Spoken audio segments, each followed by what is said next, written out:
Oke, selamat sore. Assalamualaikum warahmatullahi wabarakatuh. Kita mulai kuliah lagi ya. Cuma nih ada masalah dikit nih. Minggu depan bakal seru nih kayaknya. You are muted now. Unmute. Oke. Oops, sorry. Oke, baru di unmute.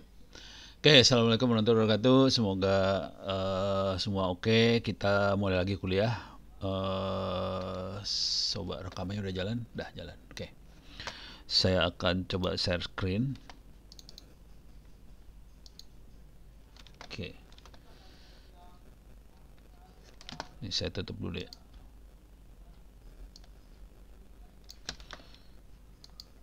Oke. Saya kasih lihat agenda dulu deh. Ini ada masalah sih. Masalah jadwal. Ini oke. Oke. Minggu depan, ini hari ini tanggal berapa? Tanggal 4. Minggu depan, tanggal 11-12 itu saya terbang ke Madura. Jadi saya punya masalah nih, agak susah buat ngajar. Karena agak susah ngajar, hari ini saya akan coba bahas cepat. Demonya akan saya coba kurangin supaya bisa rada cepet. Jadi beberapa materi saya babat biar bisa materi sampai 2-3 pertemuan bisa saya bahas. Cuman ini buat minggu depan ya. Minggu depan tanggal 11 saya akan masalah karena saya ada di Madura. Cuman minggu depannya lagi tanggal 18 bakal seru banget sih sebenarnya. Karena saya akan ngasih ceramah ya kasih masukan lah buat Badan Siber Nasional tentang security dari AI. Nah, ini belum pernah diajarin di mana-mana sih sebenarnya bagaimana kita nyerang artificial intelligence. Jadi mungkin saya akan nambahin materi hari ini. Jadi saya akan coba bahas 2 materi. Demonya dikurangin banget. Terus saya akan coba bahas untuk bagaimana kita melakukan serangan ke artificial intelligence. Ini kategorinya pentest juga sih sebenarnya, cuman mungkin belum ada kampus yang ngajarin pentest buat AI itu seperti apa. Jadi ini akan materinya tanggal 18 sebetulnya di BSSN, cuman saya kasih bocoran buat anda-anda dulu lah. Oke, minggu depannya lagi semoga aman, gak ada lagi kayak ini ya, Madura. Ini Selasa kayaknya aman semua nih. Cuman ada satu libur tanggal berapa nih? Cuti bersama Idul Fitri. Oh, April. Oh, ini udah April, udah gak ada kuliah ya. Oke, kita akan masuk dulu.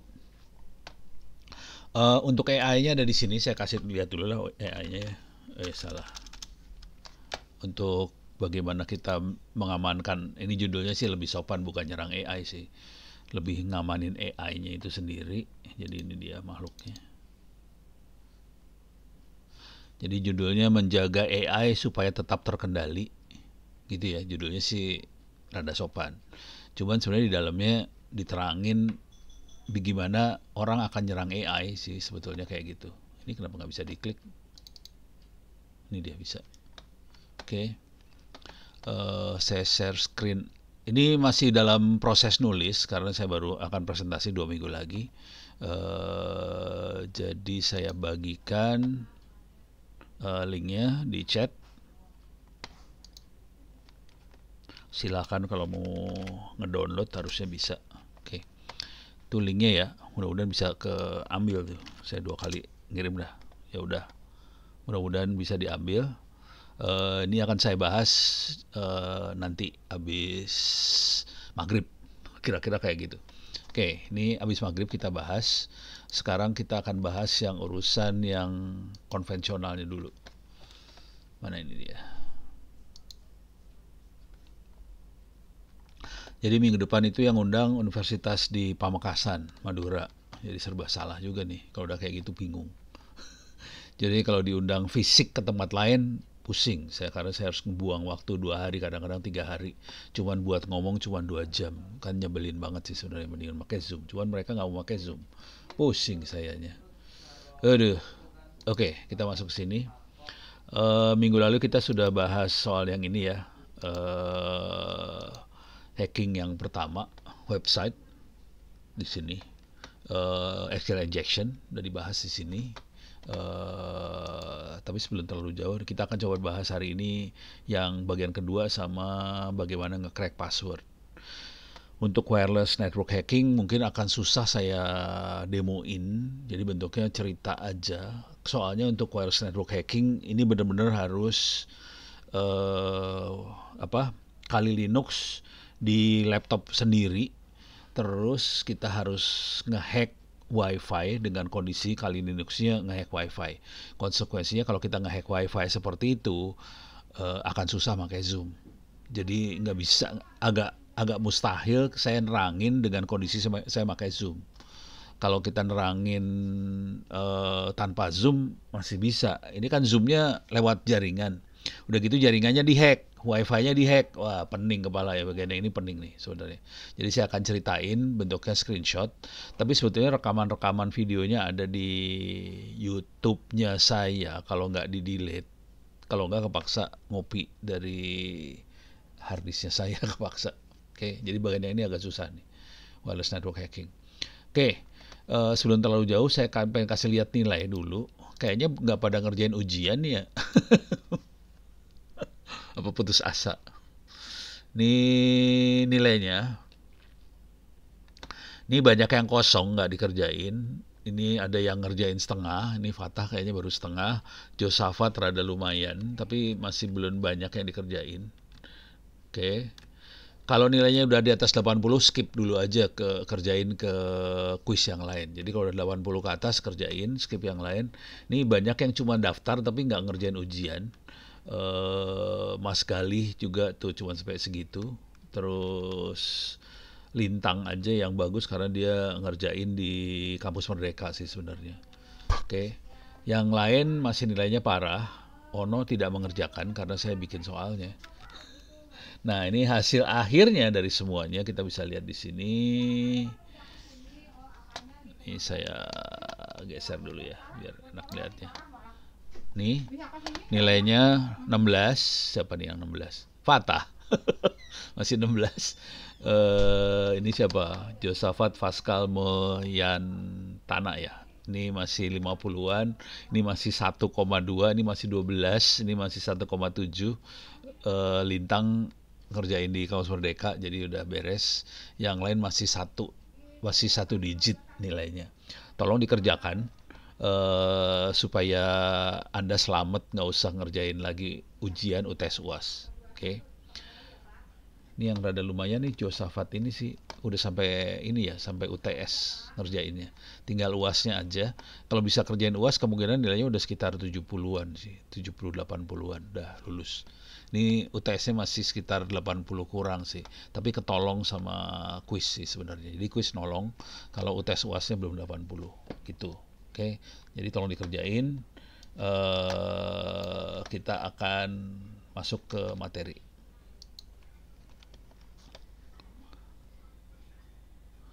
Kejar-kejar sama deadline di Bangkit. Oh, lagi ngerjain Bangkit juga. Wah, keren. Oke. Prioritasnya Bangkit sih. Jadi prioritasnya di Bangkit sebetulnya. Oke, ya udah, nggak apa-apa. Yang ikut Bangkit, ya udah, hajar ble. Oke, sekarang kita masuk ke sini. Ke hacking bagian kedua. Cuman ini saya agak ngerem buat ngedemoin supaya saya bisa ngebahas 2-3 materi sekaligus ya. Ini ada cross-site request forgery, terus ada remote code execution, terus ada directory traversal file inclusion. Oke, ada 3 sekaligus ini sebenarnya. Di satu modul ini ada 3 teknik serangan sekaligus. Coba kita lihat satu-satu. Tapi nanti kalau mau ngelihat ini kebetulan cuma ethical hacking ya. Kalau ethical hackingnya nyerang doang. Kalau kita masuk kuliah IT forensik, kita harus bisa ngelihat lognya sih sebenarnya. Tapi itu bukan jadi bagian penting di sini. Oke, sekarang cross-site request forgery. Ini serangan ke web di mana penyerang memaksa pengguna yang sudah terautentikasi, jadi usernya udah on, untuk melakukan tindakan yang tidak diinginkan. Misalnya, dia sudah on ke web ini, terus kita minta supaya diganti password. Kira-kira kayak gitu.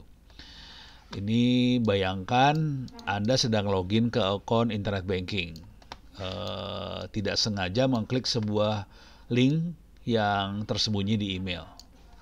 Link ini tanpa sepengetahuan kita bisa ngirim perintah ke banknya kita untuk transfer duit ke orang lain. Oke, ini contoh. Walaupun nggak gampang sih itu ya. Kalau internet banking, kalau di Indonesia internet banking kita harus masukin ini soalnya pakai token. Jadi nggak akan bisa kita transfer duit kalau tanpa token. Jadi ini agak susah sih sebenarnya. Cuman ini kan biar serem aja. Yang paling sering itu, yang paling gampang itu misalnya beli beli sesuatu lah, gitu ya. Beli sesuatu tuh masih rada gampang dikit lah. Oke. Apalagi kalau sama website luar negeri ya, website luar negeri rada blow on soalnya. Kita sudah masukin nomor kartu kredit ke website itu segala macam, jadi beli langsung otomatis potong di kartu kredit tuh, kacau banget kalau yang itu mah. Itu ya. Oke. Jadi kira-kira gitulah. Oke. Jadi kita nggak ngerasa kita klik sebuah link, udah gitu linknya mengerjakan sesuatu yang kita nggak mau sebetulnya. Oke. Jadi cara kerjanya kira-kira adalah si attacker bikin web yang jahat. Kemudian halaman web ini isinya form atau link yang dirancang khusus. Form link ini minta ke aplikasi web yang vulnerable terhadap ini ya, CSRF. Kemudian pengguna masuk ke halaman web ini, pengguna yang sudah login di aplikasi web target, jadi webnya web yang diserang ini ya, tidak sengaja ngunjungin web jahat ini yang dibuat oleh penyerang. Jadi ini kombinasinya agak rumit sih sebenarnya, agak susah ditemuin. Jadi ada web yang vulnerable, kemudian penyerangnya lihat ini vulnerable, dia bisa ngerjain sesuatu, kemudian dibikin web lain, terus dia bikin link ke buat user supaya ngeklik masuk ke web yang sana. Dan ini kombinasinya agak rumit. Kalau di Indonesia yang jadi masalah attacker user ini banyaknya masuk pakai aplikasi di Android bukan web. Jadi agak selamat sedikit lah dari yang kayak ginian. Oke. Terus browser mengirimkan permintaan ketika si user ke web yang jahat, browsernya akan otomatis ngirim permintaan yang disiapkan penyerang supaya perintah itu dikirim ke web targetnya. Jadi yang ngerjain si user, tapi perintahnya dikirim oleh web yang jahat tadi ke user, terus user ngeklik approve gitulah buat ke web jahat. Si aplikasi web melayani permintaan dan menganggap permintaan tersebut berasal dari pengguna yang sah karena cookie-nya. Jadi cookie-nya diambil dari user yang valid. Kemudian aplikasi web akan nyerang web yang ada dalam perintah tersebut. Ini contohnya kayak gini. Ini contoh aja ya, contoh kira-kira ini. Ini si attacker bikin halaman HTML kira-kira seperti ini. Bentuknya form. Action-nya itu connect ke webnya kita. Web dari internet bankingnya kita untuk ngubah password. Methodnya post. Oke. Type-nya nyebelin hidden, ini password baru, udah gitu di sini ada password barunya kita kirim. Jadi tapi kita harus evaluasi dulu si web sononya ya. Kita evaluasi ada nggak menu buat ngubah password, metodenya harus post, oke, bukan get. Kita post, kemudian password barunya menunya password baru, udah gitu value-nya password baru 123 atau apa yang kita set sebelumnya. Oke. Kemudian kita kasih ke user kita ada menu submit, klik di sini. Oke. Dan user tidak akan melihat apa-apa nih ya. Klik, ini akan kekirim. Makhluk ini akan kekirim nih. Segini akan kekirim nih. Segini akan kekirim ke web yang mau web yang ada vulnerable. Jadi vulnerable-nya di sini nih sebenarnya vulnerable-nya. Oke. Dia bisa rubah password dengan method post, kemudian passwordnya kita bisa kirim ke sini. Akibatnya kita jadi punya password tadi. Ini berlaku, ini agak susah dikerjakan di Indonesia karena rata-rata internet banking pakai token. Jadi percuma nih sebenarnya. Nah ini buat cerita aja, ini buat serem aja namanya bank ya. Mungkin yang akan kerasa bukan ke bank sih sebenarnya. Yang akan kerasa adalah ke toko online, Tokopedia atau apa segala macam. Yang online ada menu buat ubah password, ini bisa kerasa nih, bisa dikerjakan kalau yang ini. Oke, jadi ini bisa dikerjakan. Nah, jadi kita bikin ini, tapi dia harus ngerjain PR dulu. Mastiin bahwa kita memang user dari website ini, terus dia ngirim email ke kita dengan link halaman web jahat itu, dan ketika kita klik link itu, browsernya akan otomatis kirim permintaan aplikasi itu untuk merubah password ke password baru 123 tanpa kita sadari. Jadi dia ngerjain PR dulu sih. PR-nya adalah pertama dia harus shopping dulu, harus nyari website yang lemah mana, kemudian apakah kita usernya atau bukan. Itu lumayan PR banget. Jadi dia survei dulu, setelah dia dapat, dia baru ngirim yang kayak ginian. Misalnya gini, dia kalimatnya bukan password baru, misalnya apa, dia harus bikin cerita sih sebenarnya supaya sampai kita mau ngeklik. Kadang-kadang ceritanya emang bikin password baru sih kadang-kadang. Oke. Jadi tapi belum tentu bank. Kalau di Indonesia kayaknya bukan bank sih. Nggak mungkin bank kalau di Indonesia. Kalau banknya pakai token. Nggak bisa diginin kalau token. Kagak mempan yang kayak ginian di token sih. Bubar. Jadi ini cuma contoh aja. Oke. Kenapa CSRF ini berbahaya? Digunakan buat transfer duit bisa, pembelian, ngubah informasi penting yang lainnya.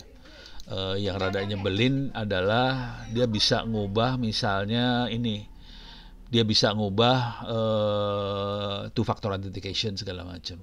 Jadi dia bisa ngubah autentikasi ke nomor telepon yang mana. Ya udah kacau tuh ceritanya. Jadi akhirnya kita akunnya kita bisa diambil alih sama dia gitu. Jadi ini bahaya ya, tidak hanya tukar transfer duit aja. Bisa buat ngapus data, ngubah pengaturan, ngerusak sistem segala macam bisa. Ini bahaya banget.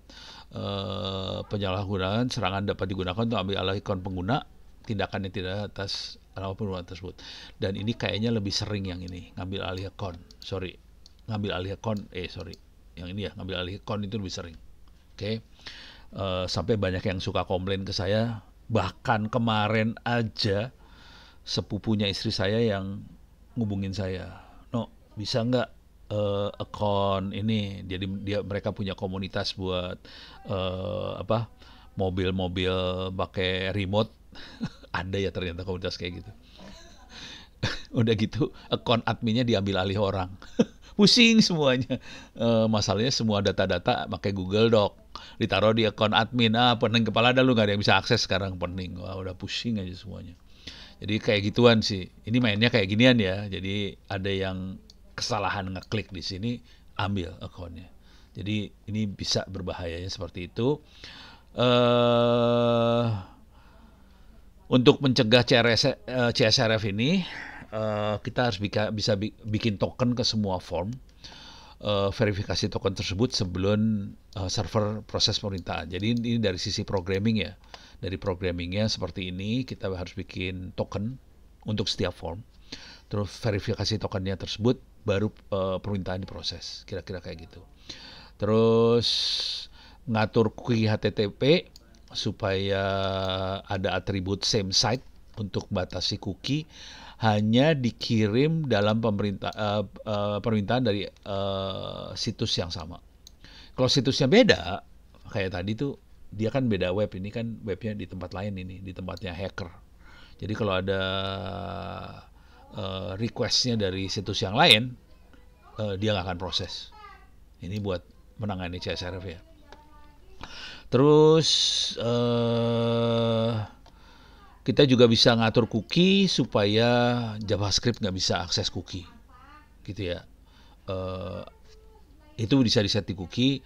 Kalau mau kita sebagai user juga kita bisa ngeset supaya nggak bisa jalani JavaScript sekalian. Saya kadang-kadang suka gitu sih, JavaScript nggak bisa saya jalanin. Eh, Relatif aman. Kalau di Windows seringkali JavaScript-nya udah di-onin, jadi bisa langsung jalan apa. Nah, terus udah gitu selalu lakukan validasi terhadap semua input pengguna untuk mencegah serangan injection. Jadi kalau ada injection bisa diblokir. Ya, tapi prosesnya lumayan di tukang codingnya ya. Ada proses kayak ginian, ini bisa dibaca di kuliah saya yang IT forensik sebetulnya. Kalau di ITTS mau diajarin kayaknya semester depan deh, forensik. Saya kasih lihat dulu ya. Ini forensiknya dipakai buat S2 soalnya. Kumaha ieu teh, lemot pisan. 2002. Oke, saya akan masuk ke sini. Ini ada IT forensik. Jadi yang ini buat S2 di Presiden University. Karena di Presiden University berbahasa Inggris, banyak materinya bahasa Inggris sih. Cuman saya bikin dua bahasa. Bahasa Inggris ada, bahasa Indonesia ada. Nah, khusus buat kayak gini-ginian, validasi input ada di mana ya? Waduh, lupa saya. Ntar, kalau nggak saya lihat di wikinya langsung ya.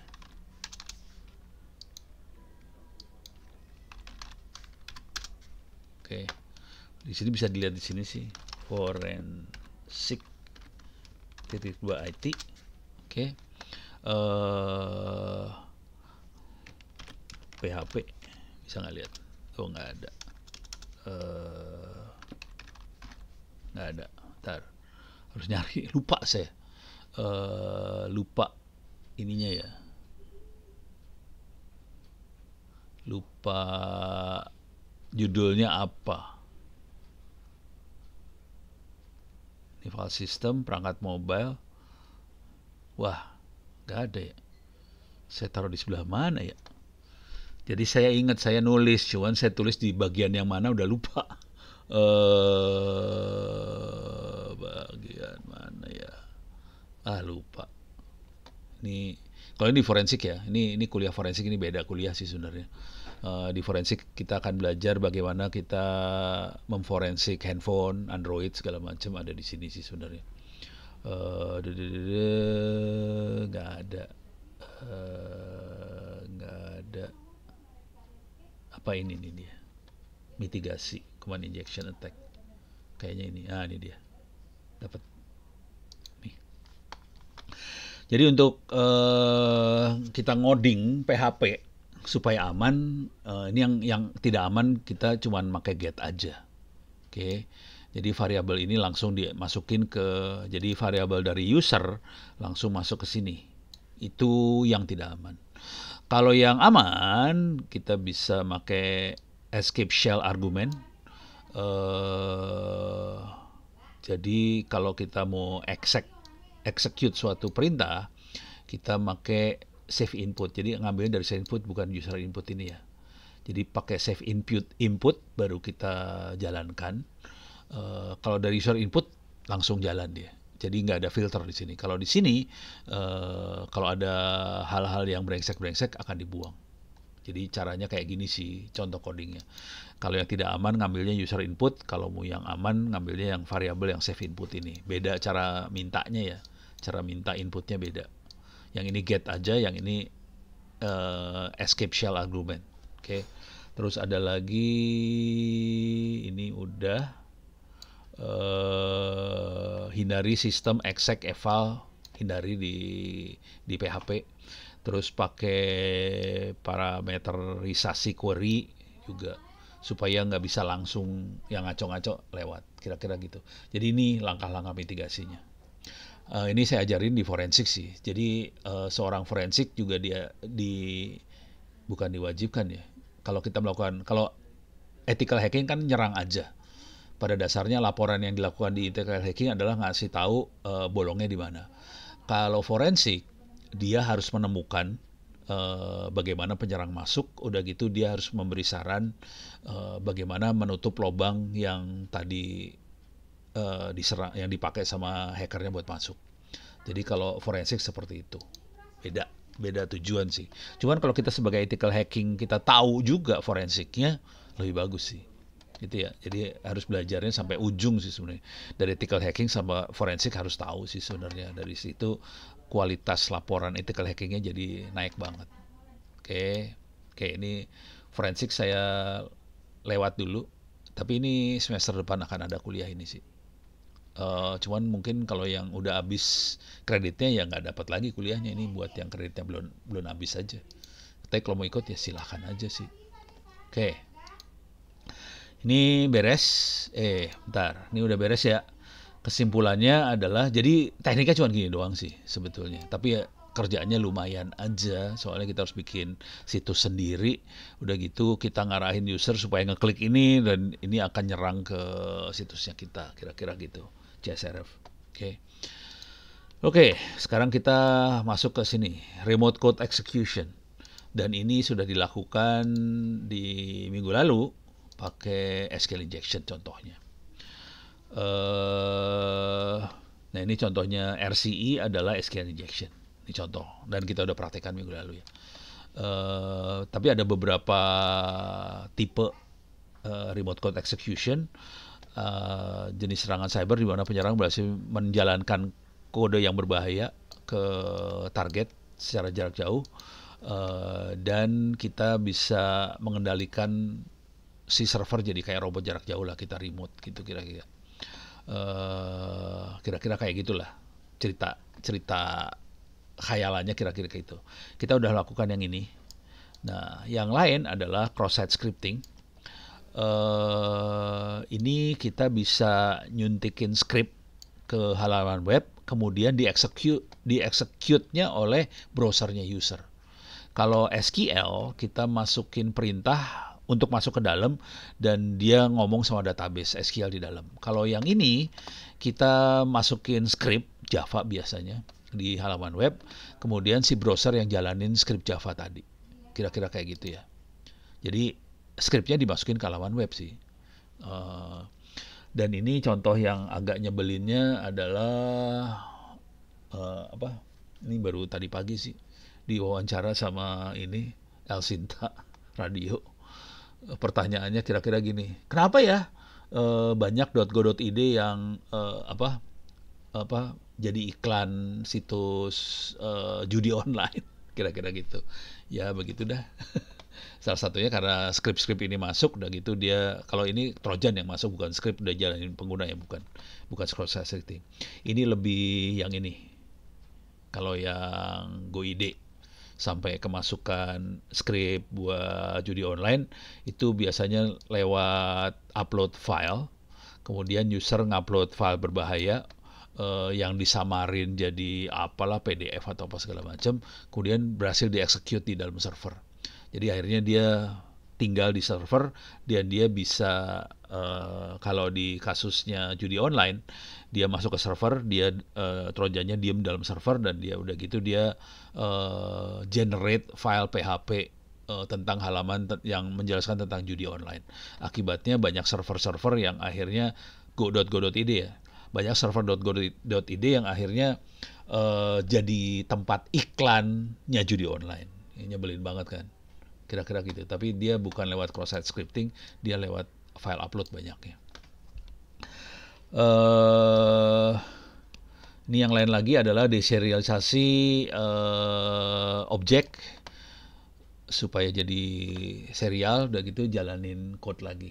Jadi ini ada 3 ini yang dimainkan. Nah sekarang kalau contohnya, kalau inject script, ini kita bisa, kalau di ini, oke. Ini dia inject shell command ya. Dia masuk query, ini belum saya coba nih, kayaknya menarik juga nih. Ini dia sebenarnya ngirimnya masuk ke SQL. Oke, sampai sini. Cuman di sini dia injectnya seperti ini. Akibatnya dia masuk ke shell command dan dapetin etc passwd. Oke. Yang dikirim lewat internetnya yang ini. Oke. cat/etc/passwd. Oke. Ini campuran SQL sama ini ya. Ini SQL sih. SQL injection tapi masuknya dari command injection sih sebetulnya. Jadi misalnya kita tadinya cuman select dari database produk di mana produk namanya ada nama, misalnya kita lagi nyari Arduino atau apa, tapi dia kasih persen titik koma pas WD keluar, jadi langsung yang di execute cut etc pas WD karena kita kasih titik koma buat shell ke ini ya, shell ke dalam sistem operasi, terus jalanin yang perintah yang ini. Oke. Jadi yang dijalani yang ini. Itu kalau kita lagi search produk. Search produk kan dia pada dasarnya kita nyari produk dengan nama-nama yang mirip sama yang kita request. Cuman ini ditambahin titik koma sama ini ya udah jebol. Akibatnya penyerang bisa akses ke sistem target, bisa curi data sensitif, informasi pengguna, database, source code segala macam. Penyerang bisa hapus atau merusak data yang ada dalam sistem. Penyerang juga bisa mengubah sistem jadi bagian dari botnet untuk melakukan serangan yang lebih besar. Nah ini botnet ini nyebelin banget karena kita bisa nyewa. Jadi kalau kita misalnya pengen nge-DDoS, ini kayak Kominfo, kayak ITT sering diserang pakai bot sih, nyebelin. Dan kalau udah kena botnet, kita kan jadi kayak denial of service, kita nggak bisa jalan, kayak open course ITT SACD itu kayak nggak bisa diakses. Padahal sih mesinnya jalan, cuman karena kena request banyak banget dari luar, dia kayak nggak bisa jalan. Nah ini bisa juga caranya cara nyerangnya adalah dia nyewa botnet, bayar supaya melakukan serangan itu. Supaya orang hacker-hacker ini bisa nyerang dengan mesin banyak sekaligus, dia nyari server-server yang vulnerable, yang bolong. Nanti kalau ada orang bayar, dia kerjain tuh semua server yang udah bolongnya yang dia punya supaya nyerang ke mesin yang kita mau serang. Kira-kira kayak gitu. Jadi botnet kayak gitu. Jadi bukannya si hacker punya mesin banyak, enggak.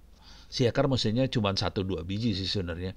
Cuman dia udah dapetin banyak mesin yang udah bolong. Jadi kalau ada duit masuk, dia tinggal jalanin tuh mesin bolongnya buat nyerang ke mesin yang kita mau serang. Kira-kira kayak gitu. Kalau dia di mesin yang kita serang juga ada bolongnya juga, diambil alih tuh mesin supaya bisa jadi server-server zombie yang siap buat nyerang. Kira-kira kayak gitu. Jadi ini nyebelin banget nih makhluk ini, asli nyebelin kalau tahu.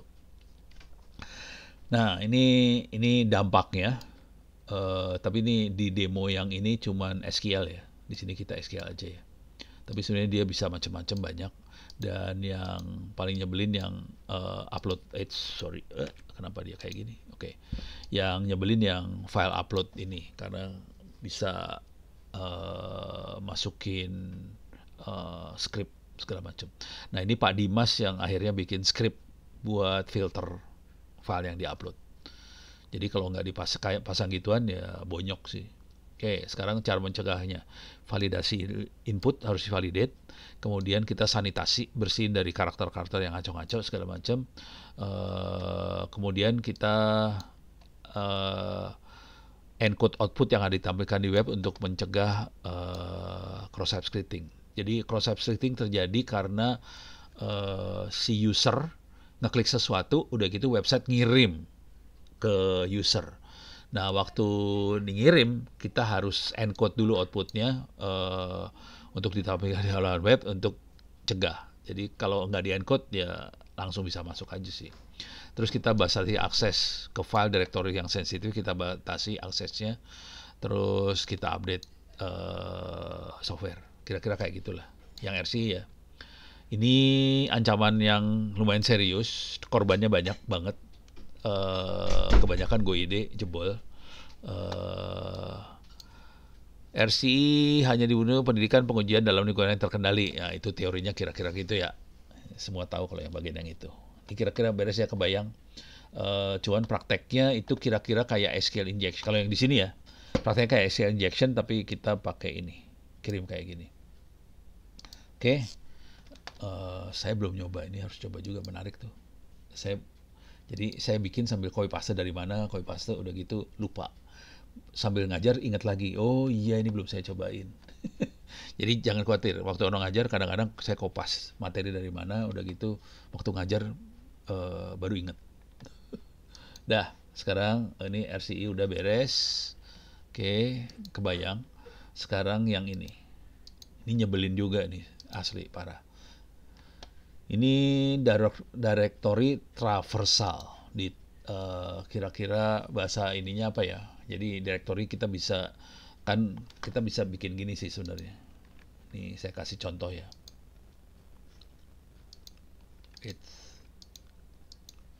Kok nggak mau? Oke, nih saya contoh di sini lah.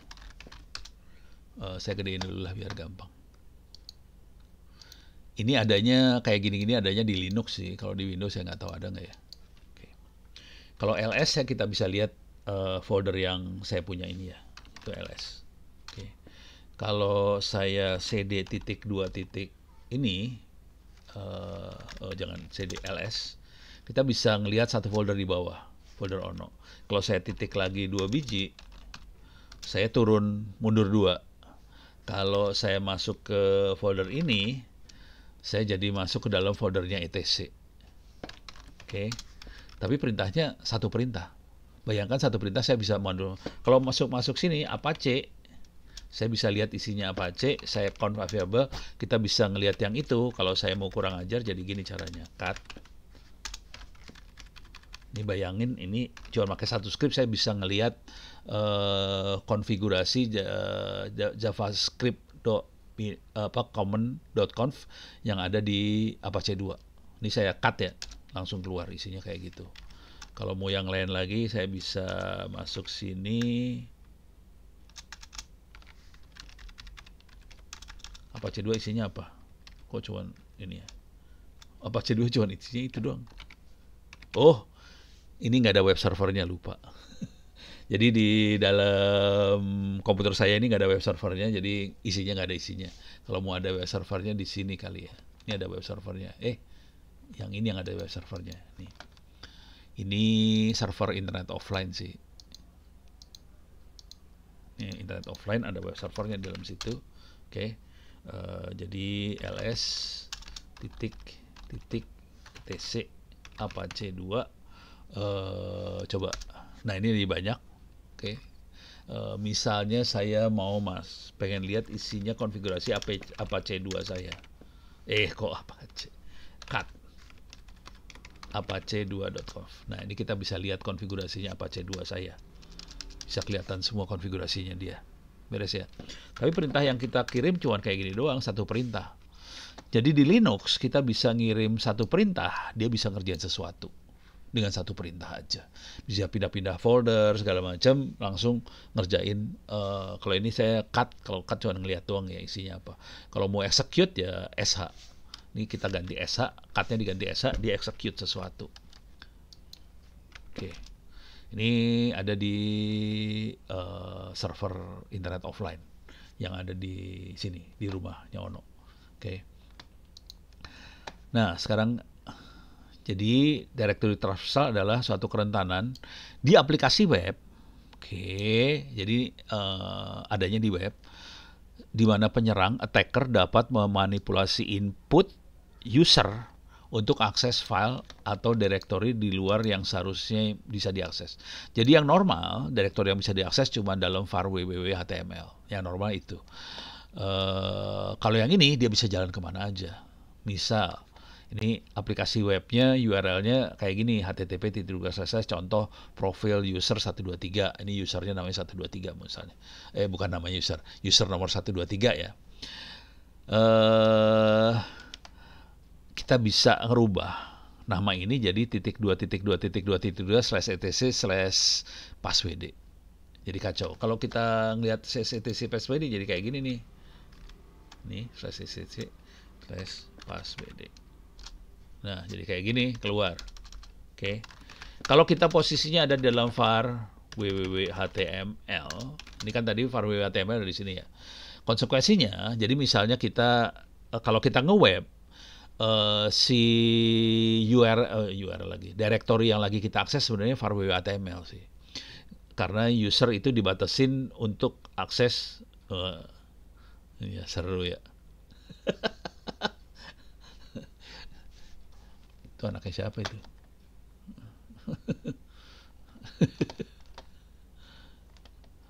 Nah, lo tuh itu seru ya.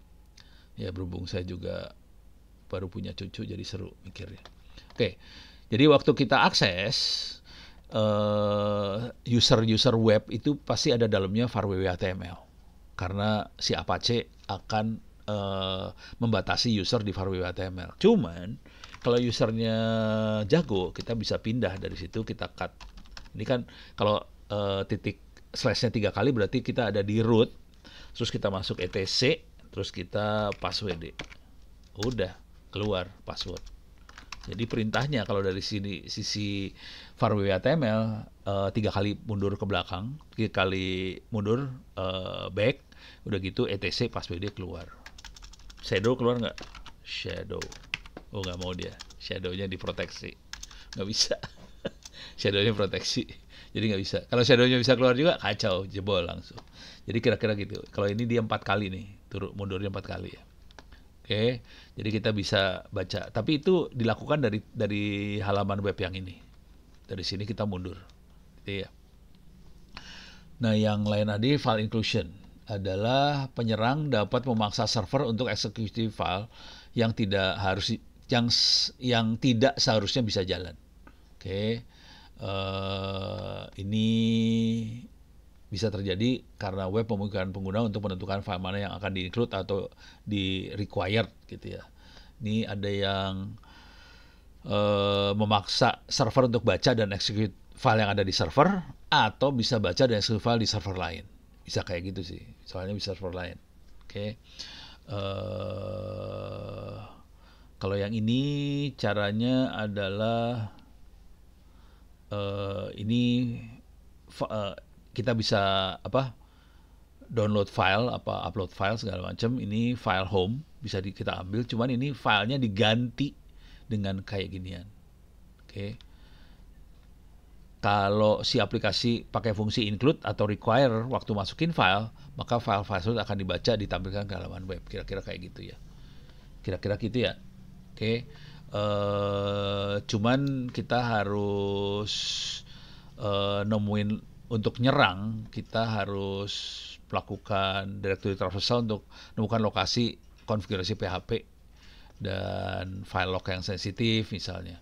Terus si penyerang bisa baca konfigurasi PHP, cari tahu di mana file PHP dapat dieksekusi atau disimpan, terus execute code, kira-kira kayak gitu.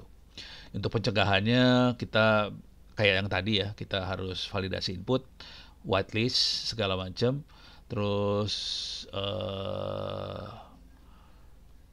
gunakan fungsi yang disediakan oleh bahasa pemrograman untuk sebuah path yang relatif terhadap direktori aplikasi. Jadi si path itu relatif terhadap direktori aplikasi. Kita nggak bisa kasih pathnya fix, statik gitu, nggak bisa. Nonaktifkan fungsi yang beresiko seperti include, recovery, eval. Jika tidak diperlukan, batasi akses aplikasi ke sistem file menggunakan change root jail. Jadi si rootnya dimasukin penjara, di jail. Jadi kita nggak bisa kemana-mana. Dan ini terjadi di Android. Android yang normal itu dia nggak bisa nge-root. Konsekuensinya ini sebenarnya rootnya di jail sih sebenarnya, kalau dalam bahasa pemrograman rootnya di jail. Cuman kalau biasanya kita kalau udah punya Android, kalau ngoprek segala macam kan Androidnya di root. Nah kalau udah di root kita bisa kemana-mana jadinya. Jadi Android yang sudah di root jadi berbahaya banget karena hacker bisa masuk dan bisa ngebabat habis semuanya yang di dalam. Kira-kira kayak gitu. Oke. Itu kira-kira ininya. Yang ini untuk mainan bisa pakai burp suite sih. Terus kita bisa exploit. Ini burp suite-nya kita bisa jalankan. Burp suite-nya ada di sini ya. Ada di mana sih namanya? Ada di Kali Linux, di Kali 24 ini. Dan kita burp suite itu pada dasarnya dia proxy server. Coba ada screenshotnya nggak ya? Burp suite. Dia bentuknya dashboard sih. Dashboard. Oke. Oke, kita lihat image-nya ya. Nah, ini bentuknya dashboard seperti ini sih sebenarnya. Oke, yang ini enggak. Yang ini kayak gini nih bentuknya. Mana sih Burpsuite sebenarnya? Yang ini dia. Ini Burpsuite-nya. Oke, ini bisa dilihat di sini. Nah, dia ada menu-menu, ada repeater apa segala macam. Kita bisa jadi proxy, bisa jadi intruder segala macam. Kita bisa ngatur kita mau jadi apa, dan udah gitu kita bisa nyerang, gitu ya. Jadi Burpsuite itu kayak proxy. Kita waktu nyerang, kita proxyin ke Burpsuite, kita bisa ngeliat macam-macam jadinya. Jadi segala perintah yang kita kirim ke sasaran kelihatan. Termasuk kalau kita lagi pengen memonitor orang yang nyerang. Kita bisa pakai Burpsuite dan kita bisa monitoring. Ini orang yang lagi nyerang ngirim perintah apa kelihatan di Burpsuite. Kalau nggak digituin ya nggak kelihatan sih. Cara yang lain ya kalau kita cukup rajin kita bisa pakai Wireshark buat ngeliatin semua. Cuman kalau Wireshark kan kita harus ngelihat layer 1, 2, 3, 4, 5, 6, 7 segala macam dilihatin semua layernya. Kalau Burpsuite hanya payloadnya aja kelihatan, jadi lebih enak sih kalau pakai Burpsuite daripada pakai Wireshark. Jadi kalau mau pakai Wireshark bisa, cuman kalau nggak mau pusing kepala kita bisa pakai Burpsuite sih, kira-kira kayak gitu. Tapi dia pada dasarnya proxy. Nah, yang seru dia bisa monitoring HTTP sama HTTPS. Kacau tuh. Oke. Dia bisa memetakan struktur aplikasi web pakai Spider. Kita bisa uji ulang. Jadi kalau ada request HTTP supaya nggak pusing kepala diulang-ulang pakai repeater. Kita bisa lakukan serang otomatis pakai intruder, bisa SQL injection, cross-site scripting segala macam. Oke, jadi bisa kayak gitu. Ini yang dilakukan di Burpsuite-nya. Tapi ini kepaksa saya skip dulu bentar. Oke, jadi ini kira-kira yang dilakukan cross-site scripting yang tadi ya. Kita bisa post comment segala macam. Kalau kita payloadnya adalah ini soalnya. Ini kita bisa cross-site scripting kasih payload JavaScript kayak gini ya. Keluarnya alert, ada cross-site scripting gitu. Keluarnya gitu doang sih. Tapi kalau kita jahat ya kita nyerang beneran. Scriptnya kita atur buat nyerang. Dari payload ini kita dari script yang ini kita kirim payload seperti ini. Kira-kira gini. Oke, coba kita lihat lagi yang lain. Sorry. Oke. Password attack. Ini kemarin udah dilakukan sedikit. Ada beberapa teknik buat nge-crack password sebetulnya. Oke. Ini ada brute force, ada dictionary attack, ada rainbow table attack. Ini kalau kita bandingkan kira-kira gini. Brute force itu lambat. Butuh waktu lama. Dictionary cepat, efektivitas sedang. Rainbow sangat cepat, efektivitas tinggi. Jadi kalau bisa yang ini. Ini biasanya yang sering pakai rainbow tuh yang Windows tuh pakainya yang ini biasanya serang. Wah, udah waktunya buka puasa. Oke, kita akan nggak apa-apa, yang macet nggak apa-apa. Ini saya rekam, jadi nanti saya upload ke YouTube. Cuman saya uploadnya kayaknya ini kepaksa di channel yang satu lagi. Saya coba yang di channel Ono Center kayaknya nggak saya bikin public sih. Saya ada center yang keamanan informasi apa itu saya bikin public. Cuman dengan resiko saya bakal ditegur sama YouTube. Oke, kita akan mulai lagi. Ini saya stop.